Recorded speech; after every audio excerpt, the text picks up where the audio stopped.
What's going on, everybody? It's Matt, and I'm back again with another video. This is going to be my first time recording in the barbershop, man. I'm excited. My license came in. I'm dual licensed now. I'm a cosmetologist and a master barber. That's just exciting in itself. I did that in a year and a half. But let's get into the cut. This is just dealing with difficult texture in a sense. His hair is very thin. I wouldn't say texture. I would say density. Dealing with difficult density. And he wanted a low skin fade. So initially how I start off is you make that bald line, foil shave. I kind of took that out of the video. Foil shave, and then I'll use a 2 or 3 to debulk depending on how it reacts to the 2. So that's what I did there. Then we'll come in, clipper lever open, create our second guideline. We'll switch over to a 1. And then initially from there, I'll go into a 1.5. I haven't ran into a lot of difficult density problems yet. So from there, I'm just kind of learning as I'm going. I noticed right there's a split.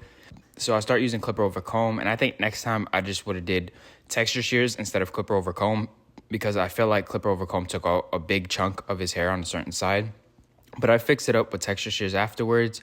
You got to do your best to maintain the hair that's left, and this is a perfect example of showing your craft. I mean, this is a no enhancement cut. Nothing against enhancements. I use it too, but this is what the client requested, so we just kind of went from there. And you'll see me repeating some steps. I kind of work from one side of the head, then go to the other side, then go to the back when I'm working on a fade. That's just the way I like to do it, even though I'll set my perimeter with the guard all the way around the head. I think I just need to understand which way I'd rather attack it. And every head shape is different. Every haircut is going to be different. You have to attack it very differently. So it's just basically what I'm using in these steps. I like what I use. My system is pretty simple. I kind of set my foundation at the top and then I just blend into it. But sometimes you have difficult time blending into it because the hair's just not reacting to that guard very well. Certain textures definitely react better when you're using the guard system. So you have to kind of adapt as you're going. And I found that pretty cool. Now that I'm looking back on it, of course, I can see some steps where I could have improved on, but you're going to see that with every cut. If you're a perfectionist, that's just what it is. At the end of the day, nobody wants to be in the chair for 2 hours. This was a 26-minute cut, and I had him double check. After we checked the mirror, I went back and I just did some detail work, but my camera died.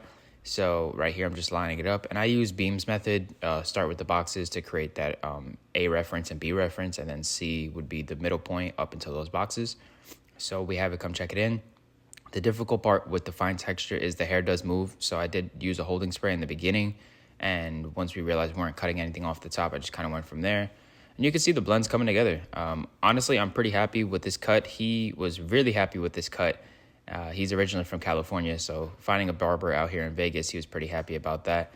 And of course, there's places I can improve, but I'm going to document my journey all along the way. He left me a 5-star Google review and gave me a pretty good tip. So this is just people out there scared to post their content. Post everything, man. Post everything. We're not perfect. We're humans. We make mistakes. But at the end of the day, as long as the client loves it, that's all that matters. And then right here, you're going to see me hit him with a spice ball.